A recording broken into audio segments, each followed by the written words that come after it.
There is a place on the map of India that, until recently, you simply could not reach in winter. Full stop. Not by car, not by helicopter in bad weather, not on foot through mountain passes buried under 20 feet of snow. An entire region, Ladakh, would go dark for months at a time, completely cut off from the rest of the world. Millions of people, severed from hospitals, from supplies, from any contact with their families. India decided to fix this, using a method nobody had ever attempted in conditions like these, drilling tunnels straight through the Himalayas, not around the foothills, not through a gap, directly through the highest mountains on the planet. One of those tunnels, the Zoji La, has been under construction for nearly 20 years. It still isn't finished. And every time the end looks close, the mountain answers back, in its own way, without warning, and always convincingly. But behind this engineering story lies something the official reports never mention.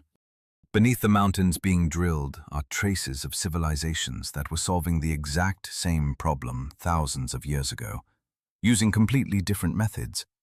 And their solutions are still working in places where modern machinery gives up. Stay with this to the end. The final turn changes everything. Ladakh is a high-altitude plateau in northwestern India. Average elevation, over 11,500 feet above sea level. Winter temperatures drop to -40 degrees. Snow seals every mountain pass from November through May.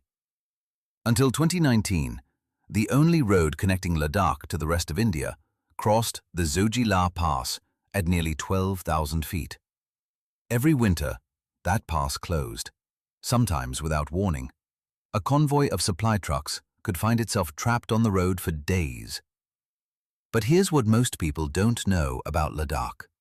This isn't simply a remote region that got cut off. This is one of the few places on Earth where a living Buddhist culture survives in direct, unbroken continuity from the first millennium AD.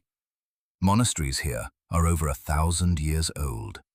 The monastery at Lamayuru, founded in the 10th century, sits on a cliff above a gorge, as if it was glued to the mountainside.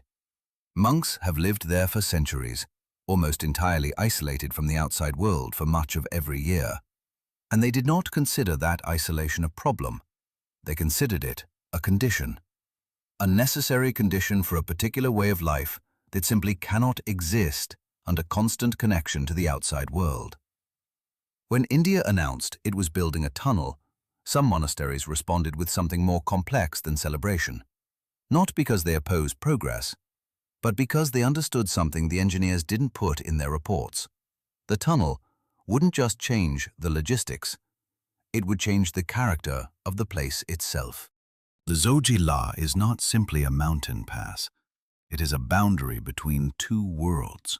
On one side, the lush, wet climate of the Kashmir Valley, with its orchards and rice paddies. On the other, the bone-dry, high-altitude desert of Ladakh. Two entirely different climates, two different landscapes, two different cultures, divided by a single mountain pass. When engineers began designing the tunnel under the Zoji La, they hit their first serious puzzle almost immediately. The mountain here is not a single solid mass. It is a stack of different rock types, each behaving completely differently. Hard granite alternates with soft shale. In one section, the drill moves easily. In the next, the rock crumbles immediately behind the boring head, collapsing back into the tunnel you just finished cutting. But the biggest problem wasn't the rock, it was the water. The Himalayas are not just mountains. They are a colossal water reservoir, the source of the greatest rivers in Asia, the Ganges, the Indus, the Brahmaputra. Every one of them originates here. Inside these mountains, water moves through a network of fractures and cavities that cannot be fully mapped from the outside. When the tunnel boring machine broke through into a new section, it would sometimes punch directly into a hidden underground aquifer. Water under pressure would flood the workface. Everything stopped. Pumps ran. Walls were reinforced. Then drilling resumed, until the next aquifer. One particularly brutal section took 3 years instead of the planned 8 months. The mountain resisted so ferociously that engineers temporarily abandoned the original route entirely and shifted the tunnel 40 meters sideways to get around a zone of unstable rock.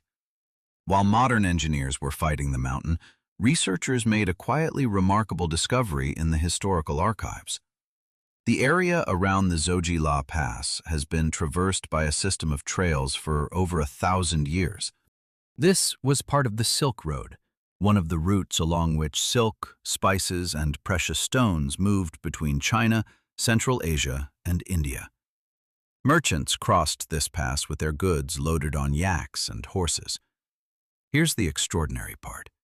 Ancient traders used this route year-round, not because the pass was open in winter, it was just as blocked then as it is today, but because they had developed a system of seasonal supply depots and shelters along the entire length of the route.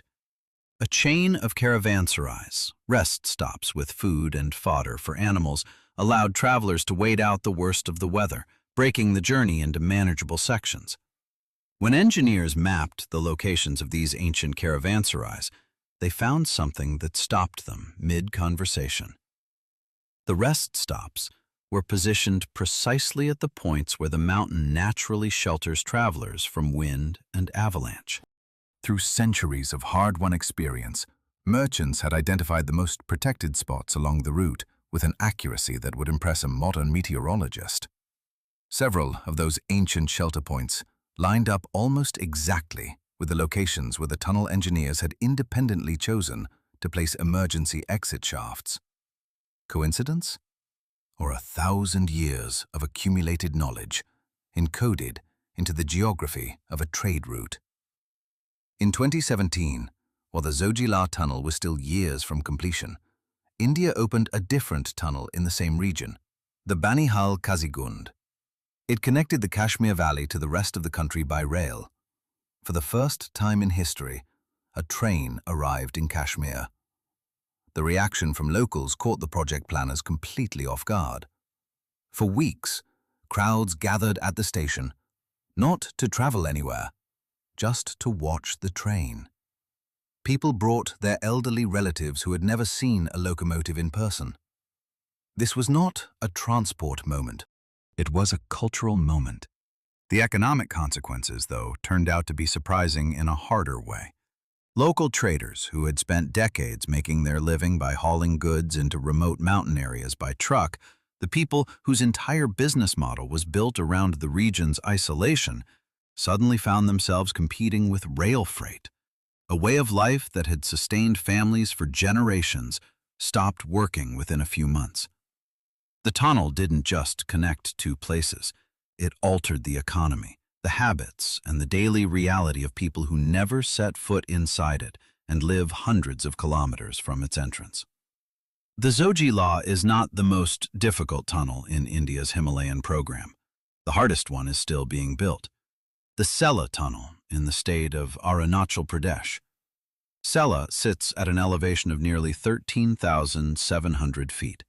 That is higher than Everest Base Camp. Building a tunnel at that altitude is an engineering challenge humanity has almost no precedent for. The air is so thin that diesel engines in the boring machines lose a third of their power output. Workers can only manage short shifts. The human body cannot sustain heavy labor at that elevation. But what makes this project genuinely unique is what sits around it. Arunachal Pradesh is one of the most biologically diverse regions on the planet. Orchid species that exist nowhere else on Earth. Bird species only formally described by science in the last few decades. The environmental studies required before construction could begin were so extensive they became a scientific project in their own right. And the researchers who came to study the tunnel's ecological impact found something unexpected in the jungle. Traces of ancient drainage systems, hand-built channels that had been directing mountain streams away from paths and settlements. These systems were engineered so well that they are still functioning today, centuries after the people who built them are gone. The modern tunnel engineers studied the design principles and applied them to the water management system around the new tunnel. The ancients solved the drainage problem first. The engineers just had to find the solution. India has been drilling through the Himalayas for decades now, and with every tunnel, it learns something about these mountains that it didn't know before. It learns that water inside a mountain moves according to its own logic, which matches no map ever drawn. That rock changes character every few meters, and every change is different. That at 13,000 feet, machinery behaves in ways that cannot be predicted from the flatlands below. But the most important thing India keeps learning, over and over, on project after project, is that the people who lived in these mountains for 1,000 years already solved most of these problems. Not with concrete and steel, but with routes, rest stops, drainage ditches, and systems of seasonal shelter. Their solutions were precise enough that modern engineers find them across the centuries and copy them. The Zoji La will open. The Sela Tunnel will open. Ladakh will no longer be cut off in winter. This is good. It matters. It will change the lives of millions of people. But the monks at Lama Yuru Monastery, which has stood on its cliff above the gorge for 1,000 years, see it differently. They have weathered everything. Savage winters, Silk Road traders, colonial empires, independence. They will weather the tunnel too. The mountain doesn't disappear when a road runs through it. It just becomes another chapter in a story that has never stopped being told. And in these mountains, the story is very, very long.